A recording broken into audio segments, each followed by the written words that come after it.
ladies, I'm here on this show, and we just had the best game of the college football playoffs so far. I had a feeling this could be the best game of the college football playoffs of this round, and it didn't disappoint. 39-34, Ole Miss gets the win. We have a lot to talk about. We're going to talk about Trinidad Chambliss. We're going to talk about Kirby Smart, that terrible fourth down decision. We're going to talk about the refs first at the end. What the hell? And we're going to talk about the refs after that, excuse me. But Trinidad Chambliss, we're going to start off here. Trinidad fucking Chambliss. He was a transfer from Division II, Ferris State, who was a zero-star recruit, has led Ole Miss to the college football playoff semifinal. 320 passing yards, had 2 touchdowns. Big time throw after big time throw. It's the stories like this that make college football so special, man. Trinidad Chambliss is going to be a future NFL quarterback. He should be a first-round pick. We need to look at actual talent and game tape instead of recruiting rankings and frame when it comes to evaluating quarterbacks. He was a hero in this game. All without mighty Lane Kiffin. But that ending to the game was the worst ending I've ever seen. But what Trinidad Chambliss doing under pressure tonight against a top 10 defense is absurd. Like the ball placement, NFL level. I cannot believe he went from a Division II to a SEC star. But I love Trinidad Chambliss, dude. Like, such a great quarterback. His draft stock's got to be going through the roof right now. He was the 60th ranked quarterback in the portal.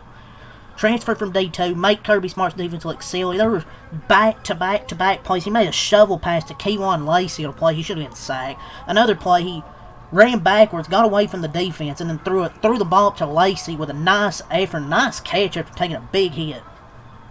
Gets the first down, and he escapes again and throws an absolute dart. Back-to-back plays. This dude is insane.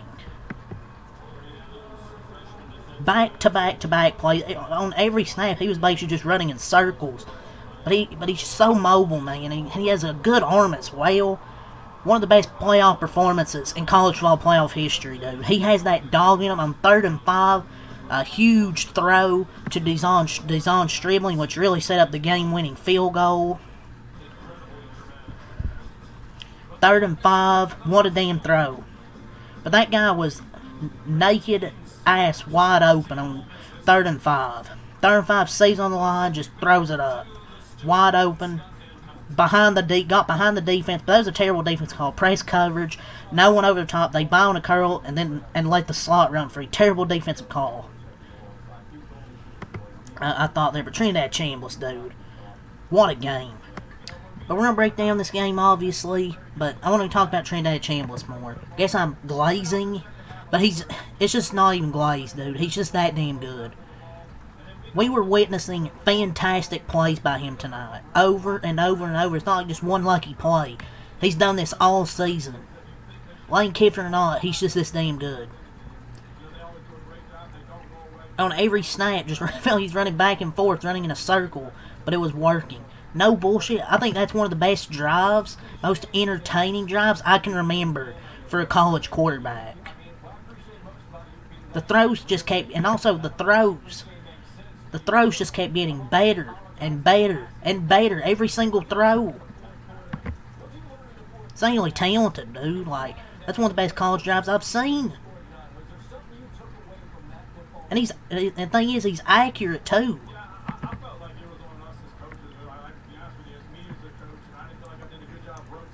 Like, he can't believe he went from D2 to an SEC star.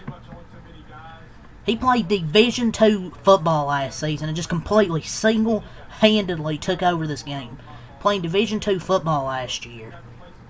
That was the most electric drive I've seen from a quarterback all season. Play after play. Even the 2-point conversion was a fantastic play.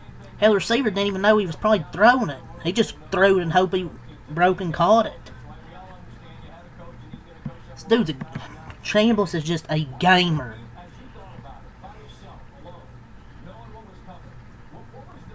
But yeah, Trinidad Chambliss, phenomenal. But now let's talk about this game. What a game. This was a phenomenal football game. My Ole Miss started off, I think made 2 field goals in this game to start this game in the first quarter. I believe Georgia responded with a touchdown. Wasn't it? I'm pretty sure they had made it 14-6. No, I can't remember. No, it was 12-7. Excuse me, 12-7. And then Georgia, Ole Miss fell there too. Georgia got a touchdown, and then Georgia got a touchdown off a scoop and score. Forced the fumble on Keywan Lacey and ran it for a touchdown. So 21-12 at halftime, and Ole Miss missed opportunity. Wright didn't get out of bounds. You know, the clock runs out. It's halftime, so it's 21-12 right there. Even that was an electric first half. But the second half, man, was just so insane with the play trend and Chambliss. Kirby Smart pulling off a fake punt. I swear, he's the best in the country at picking when to do fake punts and surprise onside. Not even close, dude. But Ole Miss takes the lead after trailing 21-12. I believe it was. They got the touchdown, the extra point. Then their defense gets a stop. Ole Miss goes and gets a touchdown in 2, makes it 27-24. But I want to talk about Kirby Smart here. 27-24. It's 4th and 2. You're in your own territory. What is Kirby Smart doing right there? What is he doing? Why are you going for it right there? That was just plain dumb. The only logic is he lost all confidence in his defense, but why would you go for it there? It's just too risky right there to go for it. Maybe he had Kirby Smart shook so bad he went for it on his own 30? Down 3 with 9 minutes. That's the only explanation. Like, their defense was terrible, so, but I don't know why you go for it there. And then, of course, they get a touchdown instantly. This was probably the most electric playoff game I've watched since Ohio State, Georgia in 2022. This might be the game of the year, or at least up there for game of the year. And per usual, McDonough brought it. Or no, excuse me. Probably the most electric playoff game I've watched since Arizona State, Texas last year. Arizona State, Texas. But as per usual, Sean McDonough bringing it with amazing commentary, per usual. But this was by far the game of the playoffs. There's 34-24. You're thinking, oh, Georgia's done. But then Georgia strikes back with a touchdown, makes it 34-31. And then here come the refs. I'm going to talk about the refs here. They miss a face mask. Georgia gets away with a clear face mask. Like, I don't know how you missed that face mask. There's a referee, 2 refs right there, and they somehow miss it. Hell, even the quarterback had saw it. Like, I don't get how you missed that call. And then the next Georgia offense possession, they end up getting a field goal. But that pass interference call, if anything, the defender got his face mask pulled. But I'd rather a no call. They maybe didn't want to call on Georgia. Okay, don't call it on anybody then. Worst PI call I've ever seen. If anything, it was offensive PI. Receiver grabbed the DB's fucking face mask. They've been letting them play all night. Now they fucking call it at the worst possible time in the game. The fix was in since the missed face mask. That was ridiculous. And then the end of the game. Oh my god! Like I did not know what was going on. The refs at the end of the game were making it about themselves. They put 1 second back on the clock.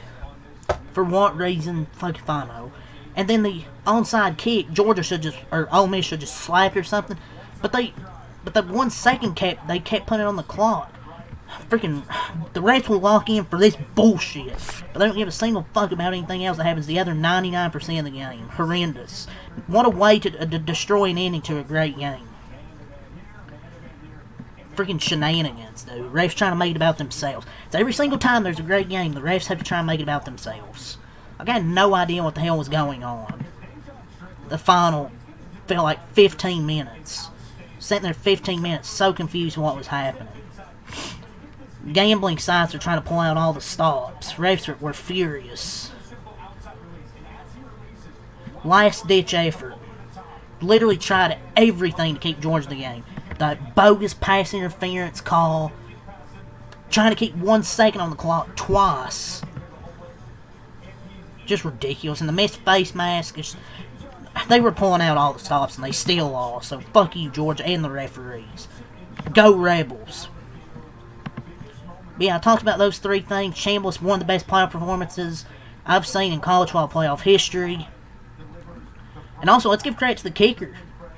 Canero, or where the hell his name is, made a 56-yarder, a 55-yarder, and a 47-yarder for the win.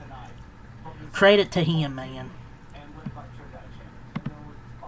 He was an MVP along with Trinidad Chambliss tonight.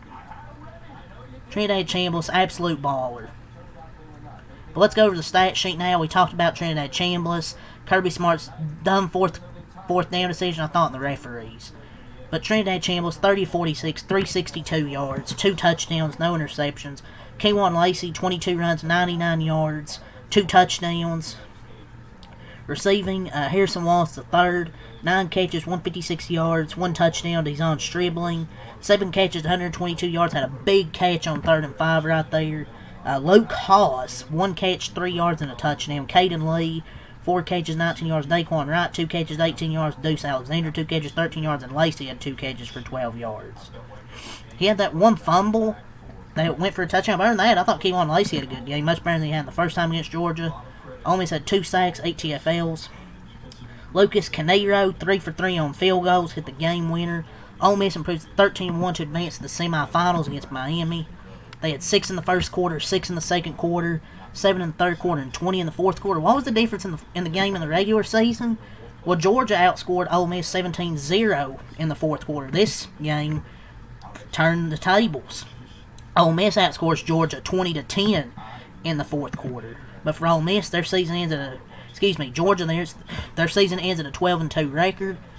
They scored 34 points. They had 0 in the first quarter, 21 in the second quarter, 3 in the third quarter, and 10 in the fourth quarter. Gunnar Stockton, 17-30, 215 yards, 1 touchdown, had 13 runs, 20 yards, and 2 touchdowns. I'll give him credit. He took some damn big hits tonight. He took a lot of big hits. Nate Frazier, 18 runs, 86 yards. Cash Jones, 2 catches, 2 runs, 11 yards. Frazier had 15 runs, 86. Bowens, 5 runs, 10 yards receiving. Branch, 8 catches, 67 yards, and a touchdown. Colby Young, 2 catches, 44 yards. Nate Frazier, 3 catches, 42 yards. Cash Jones, 2 catches, 26 yards. Wyatt Helton, 1 catch, 20 yards. Lawson Lucky and Oscar Delp each with 1 catch for 16 yards. Gunnar Stockton had a fumble. Defensively, no sacks, 3 TFLs. Even if they got pressure on Chambliss, he was just escaping from it. Peyton Woodring went 2 for 3 on field goals. And Ole Miss advanced to the semifinals. Georgia's season is over. Now let's go to the team stats and we'll wrap it up. Ole Miss had 22 first downs, 5 of 14 on third down, 1 for 2 on fourth down, 473 total yards, 7 yards a pass, 111 rushing yards on 27 attempts, 4.1 a carry, 4 penalties for 48 yards, 1 turnover with the 1 fumble, 27 missed timeization for Georgia, 23 first downs, 3 for 13 on third down, 2 of 3 on fourth down, 344 total yards, 6 yards a pass, 124 rushing yards on 37 attempts, 3.4 a carry, 4 runs for 38 yards, 1 turnover with a 1 fumble, 32 minutes of time of possession. Whew. That was a lot to get to, man. I was just so hyped at the end of that game. Happy Ole Miss won. I'm honestly kind of rooting for Ole Miss to win it all, honestly. I mean, I'm rooting for Indiana too, but man, if it comes down to those two, I kind of want to see Ole Miss win and say, fuck you, Lane Kiffin. We can win without you. It's okay, Lane Kiffin. Paul Woodring's here. It's okay, Lane Kiffin. Paul Woodring is here. But yeah, what a game. By far the best game of the day. Best game of the college football playoffs. Arguably game of the year. This was just phenomenal football. Like, back and forth. And then Ole Miss hits the game-winning field goal. The ending stretch was just a clown show with the referees. But other than that, just absolutely phenomenal. That's all to say for tonight. Leave a like, subscribe for more. Till next time, have a lot. Peace. And your semifinals will be Miami, Ole Miss, and then Indiana and Oregon. Should be really good semifinals. But yeah, that's all to say. Peace. Have a good night.